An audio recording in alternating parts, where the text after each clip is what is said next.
I'm Herman Faust, and this is Enjoy It While It Lasts, the Weekly Newsish. In this week's Newsish, we start by looking at the chaos that's erupted in Mexico after the killing of a cartel leader. I talk about the U.S. political scene for just a little bit with the State of the Union address and the Supreme Court ruling against Trump's tariffs. Then I move on to culture and science, including a discussion on the BAFTA awards controversy, solar system happenings, microplastics are in us all, but scientists are figuring out how to make us less depressed about it. A small town used a drone to catch a public park pooper, and another man has put a bomb in his butt. Waco and Dallas are both expanding the ways that the public can get around, and we end with a couple of local institutions that are closing their doors for good. Enjoy. This past weekend, we had another kid's cousin's birthday party. It happens a lot in our family. We have a lot of cousins, and they all like to make babies. This time, though, I was given a job once I got there. They had rented a mechanical bull for the kids to ride on, and so I was asked if I would take a couple shifts operating it. It was actually passed off to me by the person who it was passed off to them in the first place.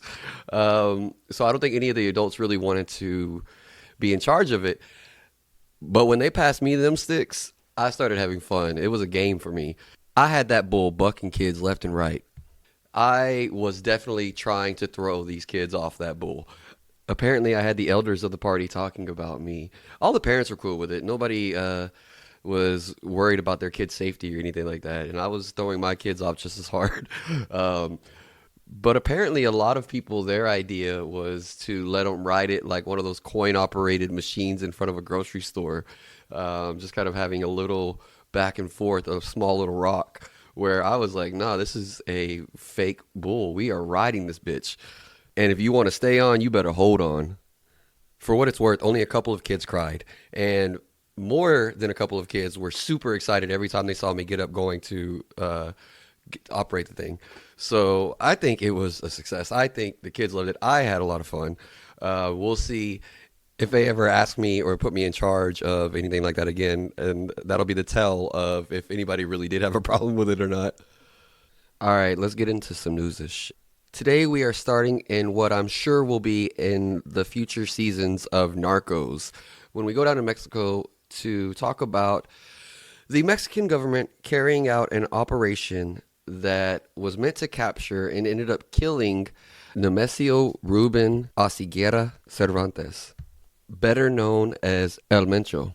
He was the leader of the Jalisco New Generation Cartel, one of Mexico's most powerful and violent organizations. El Mencho was a top priority target for both Mexico and the U.S. authorities for several years due to the cartel's role in drug trafficking, including large-scale fentanyl distributions.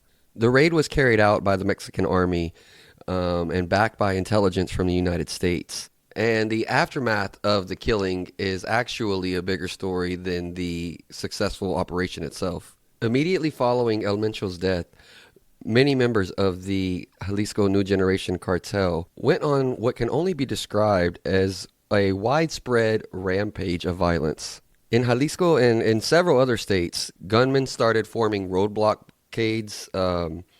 They were blocking off highways, blocking off roads, torching buses, torching vehicles. There was an attack at the Guadalajara airport.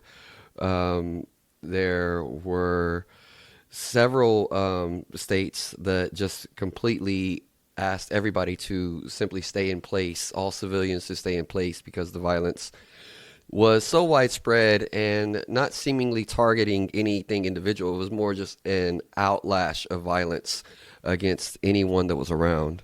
The cartel also tried to use misinformation as part of their attacks. They, including putting out AI created video or also videos that were taken from past scenes, and they were acting like as if they had control of the airport and acting like different cities were burned and the damage was far worse than what it actually was. They were trying to make it difficult They were trying to first make it difficult to decipher what's real and what's not real, and also to instill the most fear possible and the most distrust in government safety, being able to provide safety as they possibly could. Mexico has deployed thousands of additional soldiers to Jalisco and surrounding states to try to stabilize the situation after the initial retaliation. Some have urged for the cancellation of the upcoming matches in the FIFA World Cup that are supposed to be held in Mexico, with fear that the violence will start again. Many people fearing that the matches will give the cartel the perfect target to basically to show the world that the Mexican government is not in charge of them. Mexican President Claudia Sheinbaum has tried to reassure the public that Mexico is fully stable and is able to provide public safety in these major events. Although in the meantime, anytime there is a vacuum of power, like with what's just happened with the leader of a crime organization being taken out of the picture, that it always leads to the potential of violence getting worse as people fight to try to claim that power for themselves before it gets better. So I would be very cautious about planning any upcoming trips to Mexico in the near future. My next big story is one that I'm actually not going to cover that thoroughly. The State of the Union address just took place this past week. And if we were in a normal functioning government that only told us the regular type of lies that we always get told, I probably wouldn't even mention the fact that it happened. However, I am at least going to talk about the circus that surrounded it a little bit, because with Trump in office, of course, the speech itself is not at all about any type of policy that's happening. He's not at all talking about any governance going on. It's a full campaign rally, full of fake promises, like exact vague ideas that we're winning, exaggerated claims, a bunch of lies, typical Trump stuff. He could be in office for 20 years and he would still blame whatever issues were going on Biden's administration. Trump also invited and used the U.S. hockey team as a prop, basically, to show how much America is winning, and using their winning the gold medal as an example, as if his presidency has anything to do with that. The Democrats also had a special guest that they invited. They had a bunch of survivors of Epstein's Island show up and at least make Trump have to see them in the audience. At the very least, making him have to face the people that he is completely brushing off, and acting like as if we will never get justice for them. Meanwhile, in other countries, we have like a former prince, a member of the royal family, getting arrested in Great Britain. Hopefully one day we'll have prosecutors and law enforcement in our country that actually want to enforce the law and protect victims. Another part of Trump's State of the Union was him throwing a tantrum about his tariffs being ruled as unconstitutional by the Supreme Court. Part of his reply has been that he is going to increase it from a 10% to a 15% tariff, despite being told that he does not have the power to unilaterally impose tariffs. So now we're starting to see, and we're going to see a lot more of companies filing lawsuits against the U.S. government to try to recover the taxes, the tariffs that were imposed on them illegally. Now, this, of course, will benefit those companies, although the actual everyday citizens that paid the money out of their pocket, of course, will never see a dime of it back. All right, I promise I'm about to move away from political stories, but real quick, I did just want to mention that I've seen a lot of posts about the fact that in Texas, in early voting in the primaries, there have been a lot more. First off, there's been a higher turnout than is usually the case, and there have been a lot more people voting in the Democratic primary as opposed to the Republican primary.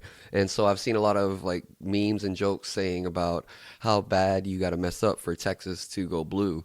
And I just want to give everybody that is excited about that a warning that to remember that this is just meaning that more people voted in the Democrat versus Democrat than they voted in the Republican versus Republican. Like, this is, I don't know. I think most people understand what a primary is, but Texas has not gone blue. The election is not until November, and that will be the opportunity to see if the Democratic candidate actually can win the general election. I don't know. It just bothers me seeing all of the like victory lap taking when the election is still later in the year. Like this doesn't mean anything at all. So let's stop acting like it does. Let's see what happens in November, guys. The biggest non-important worldwide story this past week was the Olympics wrapping up. Norway, as always, finished as the country with the most gold medals at 18 and the most total medals at 41. They always seem to be dominant in the Winter Olympics. The United States actually finished second in medal count this time, though, with 33 total medals and 12 gold medals. This is the most gold medals the U.S. has ever won in a Winter Games. The most notable of which were the 2 hockey gold medals. The men's and the women's national team both won gold, both defeating Canada in the gold medal game. And women's skating, figure skating, is probably the event that I think of the most when I think of the Winter Olympics. And Alyssa Liu won the gold medal for the United States in that event. But for now, we are done with the Olympics until the Summer Games in 2028, which will be here in the United States, by the way. My next story is one that a lot of people have not known how to handle, and I'm in that group. I'm not sure of my reaction and the way I feel about a lot of the points that people have brought up. I'm talking about the BAFTA Awards, the British Academy of Film and Television Arts. There was a huge controversial moment during the ceremony. This surrounded John Davidson, who has Tourette's syndrome, and he was in the audience because he's part of a documentary titled I Swear. And when Michael B. Jordan and Delroy Lindo were on stage to present an award, John Davidson shouted out the racial slur that I can't even refer to if I don't want people to come after me. He screamed out the N-word, and this was carried on the broadcast. This is a live broadcast, but there is a delay. So part of the controversy is whether or not the producers should have even allowed his outburst to go across on television. This has also sparked a lot of debate on how unintentional it was, by the fact that he shouted that particular word at that time has a lot of people feeling like even if he does have Tourette's syndrome, it's not explainable. That you should have heard more outbursts of a similar style other times, or they're saying that maybe he couldn't control that he had an outburst, but he said it because he felt that way. I think that's a very oversimplification of people's understanding of Tourette's. But I also don't think that many people, including John Davidson himself, have handled the aftermath correctly. In his reaction after the fact, he has talked about being mortified about anybody that would believe he said that for any other reason than it was an involuntary tic. But at no point did he apologize for having it come out. And I get that people will say, if you're disabled, you shouldn't have to apologize for something you can't control. And I don't know that I believe that as a universal rule. I think that you should not be made to feel bad about things you can't control, but you still have to recognize the harm that you're doing to other people, whether it's intentional or not. I've also seen where he said that he was worried about mic placements and that he left after that initial shout out because he was wary about further disturbing the ceremony. which kind of brings the sticky point of how far does inclusion go? If there's a person that cannot sit quietly, is it the same type of wrong to exclude them from this type of ceremony as other types of exclusion is? I don't know. I don't know my own opinion on that. I know that I don't agree with the idea that, well, he said that because it's in his heart. Whether you have hate in your heart or not, it's ingrained in you how offensive and how bad for yourself and how hurtful it is to others if you use that word in any type of, well, any type of setting, honestly.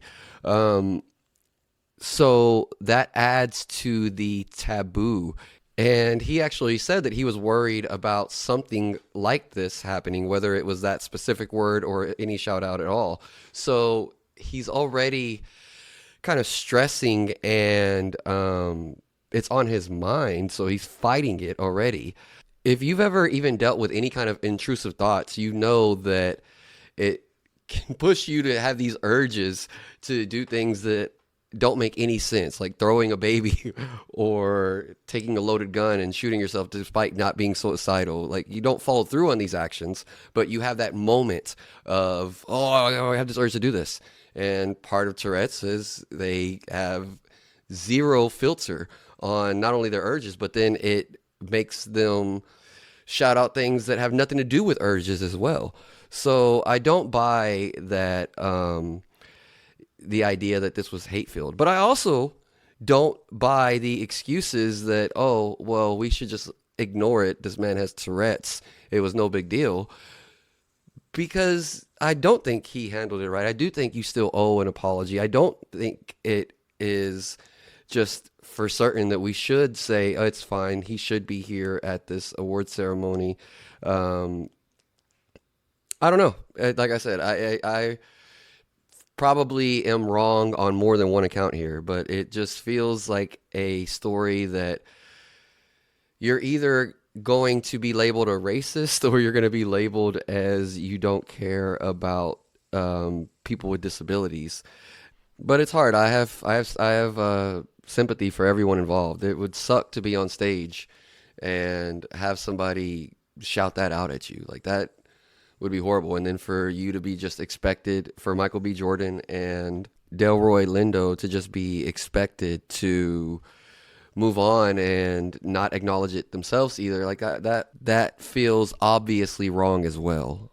All right, I'm going to move into some areas that are a little bit easier to talk about, including some science stories we have. The first one is a new study on horse whinnying, horse neighing. A new study has shown a couple of different things. First, that horses are able to have completely individualized vocal sounds the same way that humans do. They can understand, or not understand, they can identify each other based on the sounds of each other's voices. And the second thing is that the way their vocal box works is a little bit different than most other mammals. They tend to have a whistle that they generate inside their vocal cords, while also making a separate singing sound as well from a different part of their vocal cords. They started studying this because whinnying or neighing is very unique to horses. The sound they make is one that is unlike other animals. And now we know why, because it's pretty much a horse making two distinct sounds at the same time. We have some planetary events coming up here at the end of February and the beginning of March. First, we are going to have 6 planets line up, visually align with the Earth's perspectives to where you can see them without any special telescope. In fact, 4 of them, you're going to be able to see Venus, Jupiter, Mercury, and Saturn with the naked eye. And you'll only need binoculars or a small telescope to see Uranus and Neptune.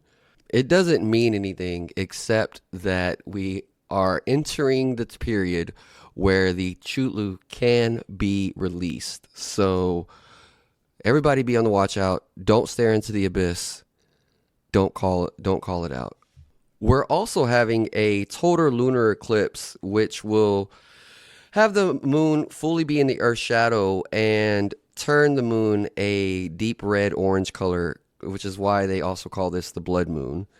This is going to happen on March 3rd and will be visible throughout most of North America. The totality will last over an hour, meaning you don't have to have perfect timing. You just have to be outside or at the right time around the right time when it happens. If you live in Central Time around like I do, it'll be between 5:04 and 6:02 a.m. on March 3rd when the moon is fully immersed in our shadow. And speaking of the moon, the plan to launch 4 astronauts around the moon's orbit has been delayed again. NASA detected a problem with the rocket with the flow of helium through the tanks, and they were not able to determine what exactly caused the problem right now. So it is now being pushed back till at least April, when we will be able to get humans out into outer space. And again, like I've mentioned in previous episodes, this will be the furthest that humans have went into outer space once we actually get this rocket launched. I also have a couple of advancements in research and developments that will help our bodies out here on Earth as well. Starting with a genetically engineered bacteria that has been designed to attack tumors. So now, to go along with drugs, radiation, and surgery, scientists are trying to use living organisms to help us in our fight against cancer. So that's something we're going to be putting into our bodies to fight tumors. Something we are currently putting into our bodies that is growing tumors is microplastics. A new study has shown that 90% of cancerous prostate tumors have microplastics inside them. Microplastics can get inside your body through inhaling airborne plastic particles, but mainly by ingesting food or drink that have been contaminated by plastics, which is why you don't microwave anything on a plastic or styrofoam plate. But of course, I'm sure that a lot of our food are already more contaminated than we realize, and there's not a ton we can do about it besides, growing our own food and trying to buy direct from farmers. I don't know. On a positive note, researchers at UCLA have tested an accelerated magnetic stimulation, transcranial magnetic stimulation, that delivers a high-intensity treatment for over 5 consecutive days instead of the past 6-week schedule that this type of treatment would normally take, in an attempt to treat and reverse depression. What is transcranial magnetic stimulation, TMS? It uses magnetic pulses to target specific brain regions involved in mood regulation. This is an FDA-approved treatment for depression that has shown success in having remission or just rapid symptom reduction. Normally, TMS takes 30 sessions over 4 to 6 weeks, but the new protocol has shown multiple sessions per day over a 5-day period, delivered the same or even greater total stimulation in the lesser time frame, which means that it can help people get out of their depression much more quickly. Now, this is still relatively new, so long-term effects and the durability of symptom relief long-term is still being studied. But the big takeaway is that we can use magnets to make your brain better. You might think a person writing a note for somebody to read after they die is somebody who is dealing with depression, who needs that type of treatment. But that was not the case for a 93-year-old man in Spokane, Washington, who wrote notes on a postcard with his daughter before he passed away to have his daughter send those postcards to his friends and loved ones, where they would get it. And the postcard said, if you're reading this, I'm dead and I really liked you. He wanted something to be a direct message to people and try to be funny and personable, as opposed to just having a obituary announcement. The problem with his style, though, is there's inevitably going to be somebody who hears about this that did not get a postcard from him that's going to be like, oh, I guess he didn't really care about me that much. I'm glad he's dead. Fuck that guy. Moving on to Wisconsin, where police had to use a drone to help them with surveillance to catch a person who has repeatedly defecated on a public park walking trail. This 46-year-old woman was found and arrested after they had to set up trail cameras and eventually deployed a drone to monitor the area during early morning hours because residents had complained of encountering human waste over and over again. Now, all that work and use of technology didn't even lead to an arrest. The woman was only ticketed. She was cited for disorderly conduct and littering or a public nuisance type violations, whatever that means. Apparently, you don't get a day in jail for shitting over the trails over and over and over again. Hopefully this woman gets a psych evaluation. Or maybe there's nothing wrong with her at all. Maybe she just got tired of seeing dog owners not picking up their dog's poop, and so that's why she decided to make a point of it. Who knows? Believe it or not, I actually have a weirder story involving a person's backside. For this, we're going to France, where an elderly man was admitted to the hospital complaining of abdominal pain. And like many people that go to the hospital, the cause for his discomfort was his own doing. And they found a World War I artillery shell inside of his body that he put there. You know how. Once realizing what it was that they were dealing with, hospital staff evacuated portions of the hospital and contacted bomb disposal authorities. So the doctors had to work with the bomb squad to remove the device from the man and make sure that it was not going to go off. Surprisingly, this is not the first time that a person has had an explosive device from World War I removed from them. This happened back in 2022 as well, when an 88-year-old guy, I think at the beginning of the story I said elderly man. This time, the most recent time here in 2026, it was a 24-year-old that was having an explosive good time. It was an elderly man back in 2022. But both cases, the item was removed and neither device ever exploded. I'm guessing the two men both had their own explosions before they went to the hospital, but that's just speculation. All right, let's move down to local. Normally, I like to go DFW and then go to Waco, since Waco's a smaller town.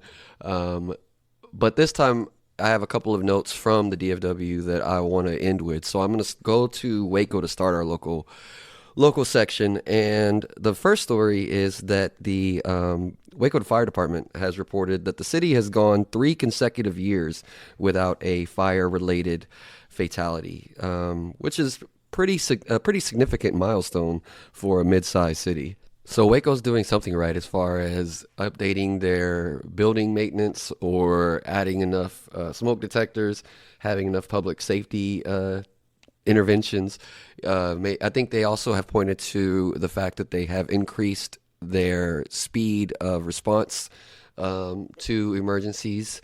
So good job, Waco. Nobody's burning up to death. Another positive story coming out of the city is that their Micro Dash program is set to expand.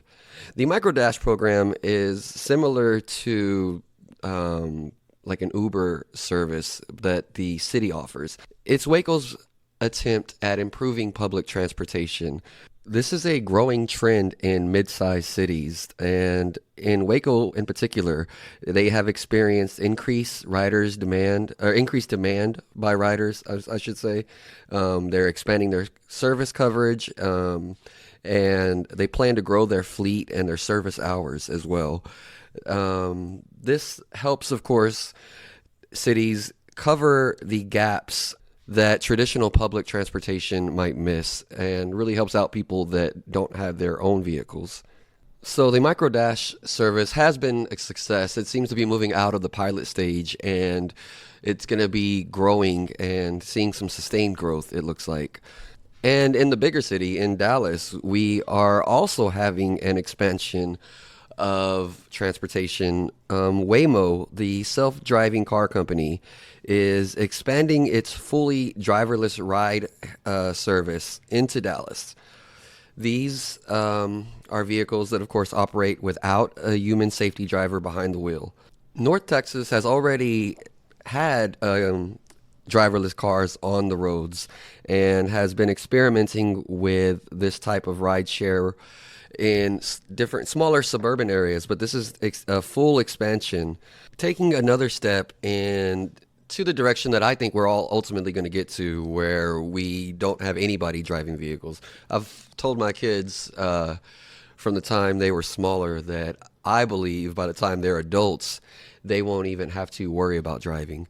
And with this expansion, it's becoming more and more normalized to where it might even they might not even have to start driving. This might be fully the norm for how we get around in just a couple of years, actually.